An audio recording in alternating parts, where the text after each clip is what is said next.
Hi everyone, it's me, Krylios, Team Rayceen Productions co-host and moderator. And I'm Erin Palmer, Team Rayceen Productions co-host and moderator. Joining us is Kevin Naff. Welcome. Thank you. Thanks for having me. We're so excited to have you here. And before we get started talking about your new book, please tell our viewers a little bit about who you are and what you do. Sure. I am the editor of the Washington Blade, which of course is the nation's oldest LGBTQ newspaper, founded just after Stonewall in 1969. We're in our 54th year. We are also the only queer outlet that is in the White House every day with a dedicated seat in the briefing room and in the pool rotation. So I think we're probably best known for our politics coverage. I have been with the Blade for 20 years, and I divide my time between Baltimore and Rehoboth Beach, where I live with my husband. Awesome, Kevin. It is fabulous to have you here with us today. So please let us get into this new book. Please tell us what it's about and what inspired you to write it. Sure. Well, I think it's two things that really inspired me. One was just wanting to commemorate my 20th anniversary at the Blade. So, and this kind of all came to me during the pandemic when there was nothing else to do. So I figured if I didn't write the book during the pandemic, I probably never would. So that's kind of when I started kind of digging in and doing the research for the book. But I think the bigger reason for the book and the bigger reason for the why now is that after 20 years of so much progress, really unprecedented progress for any sort of a civil rights struggle, to go from zero federal legislation, nobody even talked about marriage equality 20 years ago, and going from a hostile president like George W. Bush, and all of the horrible things that were happening to the community 20 years ago, to today, where we have a president who has said transgender rights are the civil rights issue of our time. I mean, that is lightning speed to travel. The problem is that our enemies are working overtime to roll back all that progress. And we have seen it rolling out in very, very painful and distressing ways this year. In the first 4 months of this year, we've seen more than 600 bills introduced in state houses around the country targeting the LGBTQ community, mostly trans youth, and now also, of course, drag queens. And I don't know if you guys know any drag queens. I do happen to know some drag queens. Me too. And I literally, if there was one group of people I would not pick a fight with, it's drag queens. So I feel like this is not going to end well for these Republicans. But seriously, the attacks on the community are shocking, and they are repugnant. They are draconian. The latest out of Florida is that they are essentially going to force transgender youth to detransition. They will be stripped of healthcare access. The Don't Say Gay law just this week was expanded to 12th grade. 12th grade. So let me put a finer point on that. There are 12th graders who are 18 years old, who are legal adults, right? So we have a situation now in Florida where you could be an 18-year-old adult sitting in a social studies class, and you cannot receive a lesson about a gay man, Pete Buttigieg, winning the Iowa caucuses in 2020, because that's promoting homosexuality. I mean, where we are is just completely insane. And it's because these Republicans like DeSantis and Greg Abbott are jockeying for 2024 and trying to out-Trump Trump and curry favor with the base. And so the reason for the timing of the book is I do feel we're at a crossroads that, and I think I talk in the very first sentence about being very concerned about complacency, that a lot of leaders of the movement of the last 20 years, when we got marriage equality, they literally packed up and went home. Yeah. There were whole organizations that shut down, like, oh, we're done here, and it's like, well, we're not quite done. And if we're not careful, all of these things can be taken away. Certainly, certainly. And as you said, it's so important. This is such an important time for this book to be coming out and for the light to be shone on what's been going on, because as we've seen, these rollbacks and these new bills and all of these, they keep not even steadily increasing. They are increasing exponentially. And even recently, the Republican-led House just passed a bill this Thursday that would bar federally supported schools and colleges from allowing transgender athletes whose biological sex at birth was male to compete on girls or women's sports teams. So like that just happened in the House. So we see how important it is that we're keeping these things in the forefront, because there are people really, really, really coming to attack the LGBTQ community. And with that in mind, I do want our viewers to know that if you want to support, the LGBTQ community at this time, please definitely go out of your way to look at the different defense funds and all of that are available, that you can donate to, that you can lend time to, that you can volunteer or support your work, your time, your service, or your funds.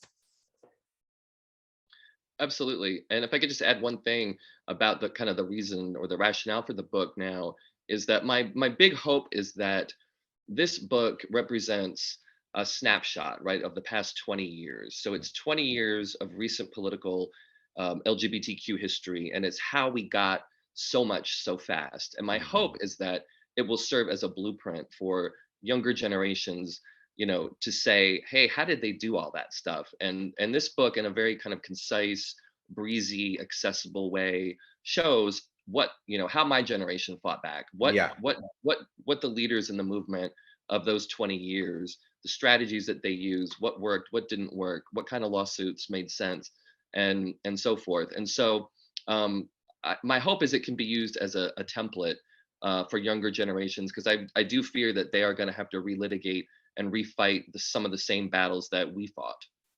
It's pretty impressive that you've covered the ground of the last 20 years in a digestible way. And I'm wondering what the public reaction has been so far to your book, How We Won the War for LGBTQ Equality, and some of the feedback that you've received, particularly given that you spend so much time in your analysis. Yeah, I've just started a book tour, and I've been spending time on college campuses, which I love. Even though my publicist warned me that college kids don't buy books and you're wasting your time, but I don't care, because I actually I wrote the book for younger generations, and so I want to go to those places and have those conversations. And the feedback I've gotten is that there are a lot of well-intentioned people, not just queer youth, but allied young people who have a, an LGBTQ or a non-binary friend or sibling or whatever, and they just don't know this stuff, and it's because, and I tell them that's on purpose. They don't want you to know. They don't want you to know this stuff. They don't want you to know about the contributions of queer people to American history. It is not taught in schools. There are a handful of jurisdictions that have mandated inclusion of queer topics in school, but they are very few and far between. And it usually means they mention Stonewall and Harvey Milk, and then that's it. So my message to them, when they bring me this feedback of, wow, we didn't know all this stuff. And my answer is, well, that's by design. They don't want you to know it. And so my message to young people is, if you are interested in these issues, if you have a connection to this community, you have to go out of your way to learn it, and read this book and read other books, because they're never going to teach it to you in school. And not only that, but they're actually actively banning the teaching of our community in schools in places like Florida. So I think the reaction has been a bit of surprise about some of the revelations in the book. I go into detail about fighting with the Democratic Party a lot, because they before Obama, they talked a big game and they delivered nothing. And there's a lot of that in the book. So there's been a lot of surprise, I think, about some of those revelations.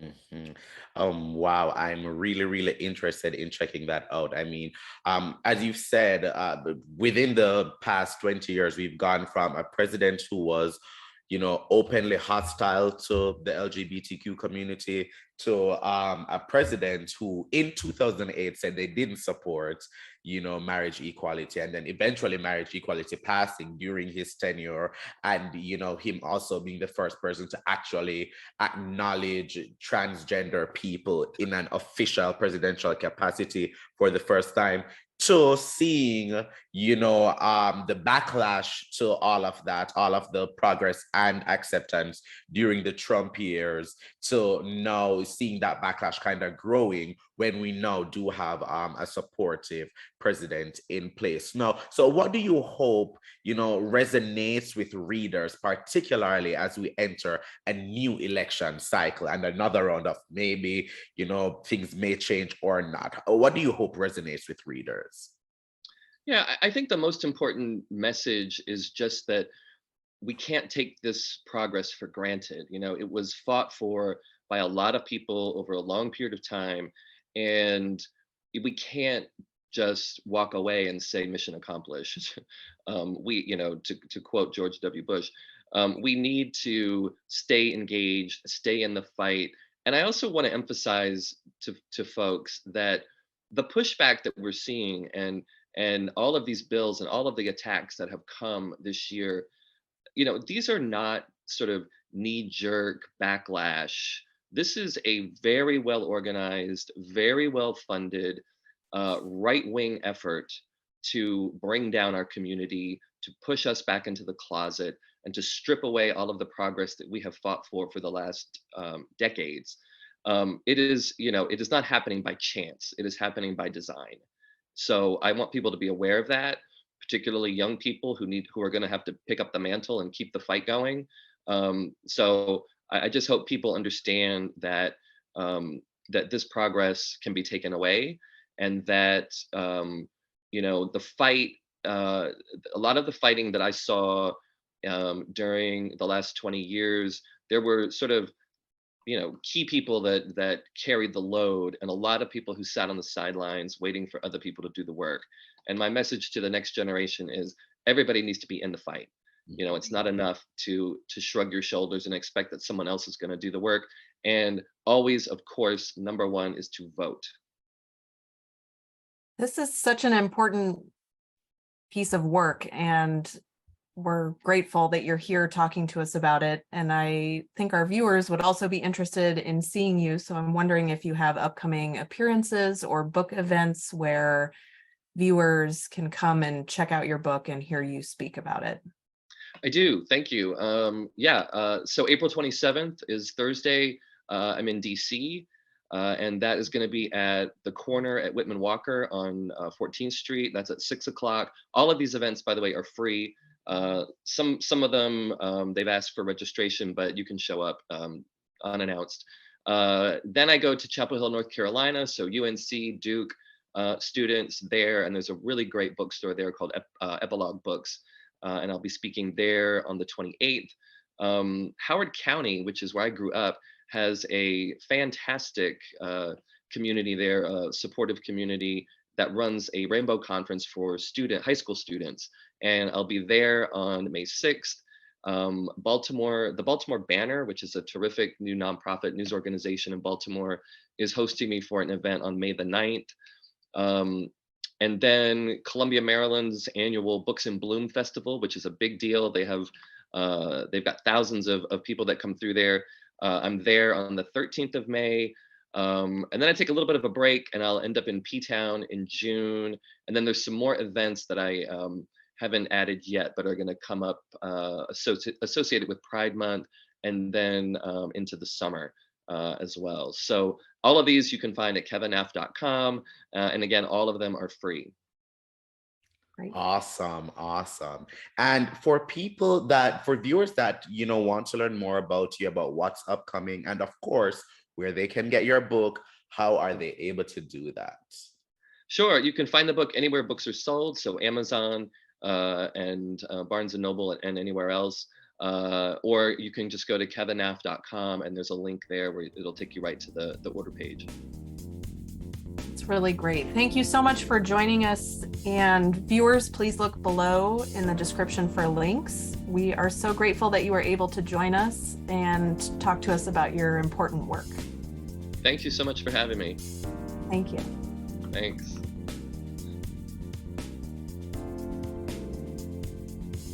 To those watching, please follow Team Rayceen on social media. And click around our YouTube channel. Check out our other interviews, vlogs, forums, and more. And while you're there, make sure to like, comment, and subscribe. But most of all, thank you for watching.